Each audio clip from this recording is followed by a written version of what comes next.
Your decisions will make or break you. The decisions you make are literally the X factor in your destiny. So with a topic as incredibly important as this is to all of our lives, I felt it necessary to share with you my 5 golden rules of decision making. As someone who got started at economic ground zero, I was literally homeless, living out of my truck at age 22. To nearly 2 decades later, I am a decamillionaire, meaning my net worth is well over 10 million.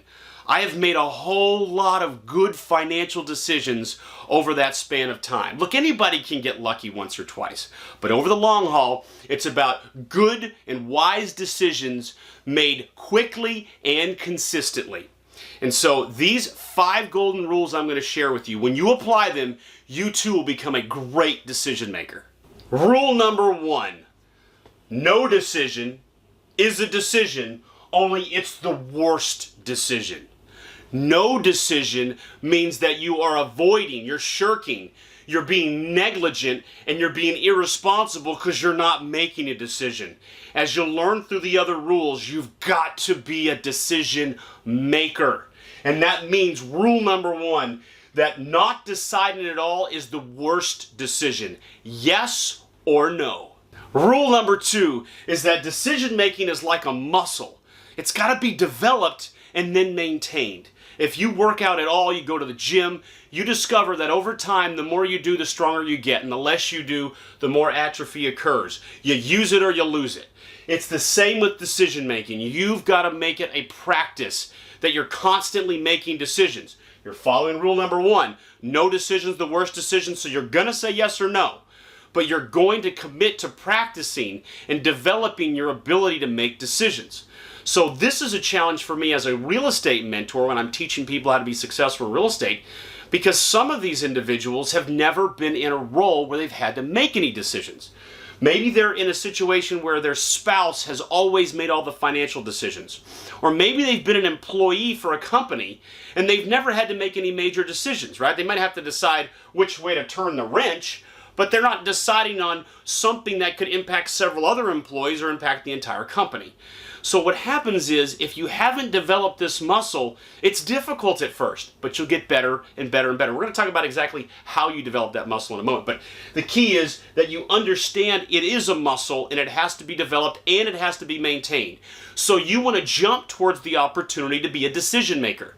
One of the reasons why I love being a small business owner is that you're always having to make important decisions. It keeps you relevant. It keeps your muscles strong for decision making. And the more businesses I own, and the more assets I own, and the more people I work with, the more decisions I have to make. And I've gotten better and better and better and better and better. Because decision making is a muscle, and you've got to develop it and you've got to maintain it. And that also means that you have to look for opportunities to be the decision maker. So I have this training for those that are in my apprentice program that's called You're Now the CEO. And I'm teaching them that now that you're a small business owner, they're a real estate investor, they're the CEO of their own operation. And there are certain skills that they have to have that oftentimes are not taught in school. And one of those is the buck stops here. They have to have the attitude that they have to make the decision, that they're not going to shirk their responsibility and somehow send the decision elsewhere. Look, a lot of people, especially in government roles, they find a way to constantly send the decision somewhere else so they don't have to make it. You have got to look for opportunities to be the decision maker. It's going to make a huge impact, because the more you practice, the stronger your muscle gets, the better you're going to be. Rule number 3 is Powell's 40-70 technique, Powell. Now, obviously, if you're going to be a decision maker, if you just make a ton of decisions, just like shotgun firing decisions everywhere, you're going to have a higher probability of making bigger mistakes. So we want to at least have a methodology by which you make those decisions, so that you don't have to have a complete trial and error catastrophe early on in the development of your decision-making muscle. Hence, Colin Powell's 40-70 technique. Colin Powell, by the way, former Secretary of State, as well as National Advisor of the United States, also a general in the military, 4-star general. Colin Powell's rule was this, that you should make a decision once you get somewhere between 40 to 70 on the scale of what he calls the probability of success. So somewhere between here and here, if you get to that level of understanding, you need to be able to make that decision. So what's interesting about this is to think to yourself, wait a minute, I'm going to make a decision when I only have a 40% probability of success? That's right. He's saying that's exactly right. Now, if you go below that, this is where you get into the zone of just irresponsibility. You have a low probability of success. This is like buying a lottery ticket, completely idiotic. Sorry if I offended you, but it's true. So 0 to 40, when you have that low of a probability of success in your mind, then you don't want to, you want to not, or say no, right? You want to say no to that deal. If it's above 70, you've waited too long in the decision-making process. You think long, you think wrong. What happens is you get past here, you've missed the opportunity. I want to picture it if you're a football fan. It's like the quarterback staying in the pocket too long. You get past 70% of your understanding of success, of probability. You're like the quarterback who's still in the pocket and now they're getting sacked. Now all of a sudden you've lost yardage and the clock's still running and the game might be over. Okay, so you don't want to go that far, but you don't want to go below here. So you're saying, well, but how do I know the difference between 40 and 50 and 60 and 70% probability of success? What Colin Powell's going to argue is he's going to argue that you have to go with your gut, right? So you've done enough due diligence to have enough information to be in this zone, and if you're in that zone, you have to let your gut do the talking for you. Now, this is important. Your gut, in a way, is not your stomach. It's your brain. It's your subconscious. And here's the key. With your subconscious, it is incredibly powerful if you make sure and you don't completely ruin and tamper it. The way you ruin your subconscious, by the way, is don't get any sleep. You need to get sleep. That's where your subconscious does all its work anyways. So make sure you're getting plenty of sleep every night so that your brain is being able to take in all those inputs and be able to develop that gut. Now the gut also is developed obviously by practice. It's part of the muscle. But primarily the goal here is get enough information till you're in that 40 to 70 zone and then go with your gut. And you do that over and over and over and over again, and you're going to develop a muscle that's going to allow you to, by and large, make great decisions over the long haul. And you won't be like the quarterback getting sacked because you didn't get the ball out of your hands.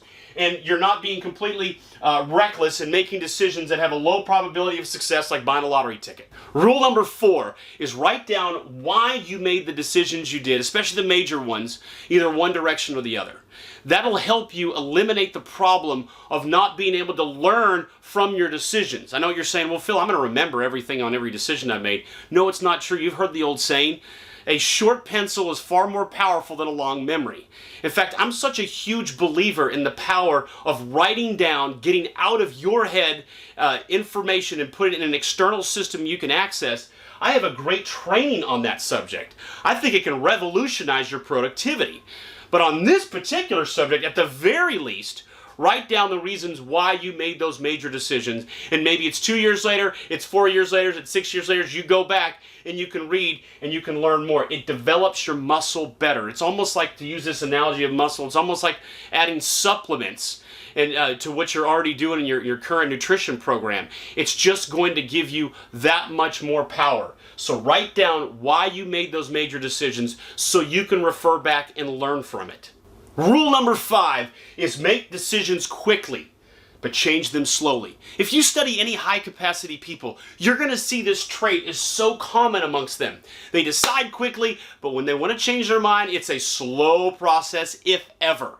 So deciding quickly, that gives you the ability to make more decisions. I mean, so often I see people that complain about the income and the activity of a CEO of a major company. They say, look, this guy's not even working that hard. This girl's not doing jack squat. Sits in an office all day. What's the CEO doing? Making decisions all day long. Decision, decision, decision. They're not actually physically out there running the jackhammer. They're not building the house. What they're doing is making decisions. They're the air traffic controller.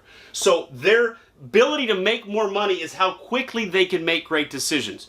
So if you're going to develop this muscle, develop it in the best way possible, which means that if you make them faster, you can get more decisions in a day. The more decisions you can make in the day, the more productive you are. The more productive you are, the more success you can achieve in all aspects of your life, whichever one that you're trying to focus on, the speed of decision. I'm always trying to figure out, how can I decide faster? How can I decide faster? Speed of decision is powerful. Now, it doesn't mean that you break this rule. You still have to get to at least that 40 mark, but doing that as quickly as possible makes all the difference in your productivity. Maybe not today or tomorrow, but you start looking at over 6 months, a year, 2 years, 5 years, all the difference in the world. Look, we all have the same length of time in a minute. It's always 60 seconds for all of us. But some of us are being more productive today than others.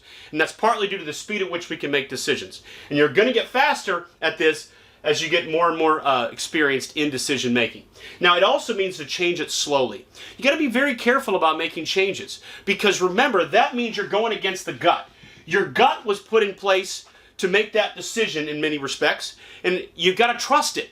And plus, if you change quickly, what you end up doing is you end up weakening the muscle of decision making, because you don't really have to stick to any of your decisions. You can just change anytime you want. That hurts your ability to be stronger.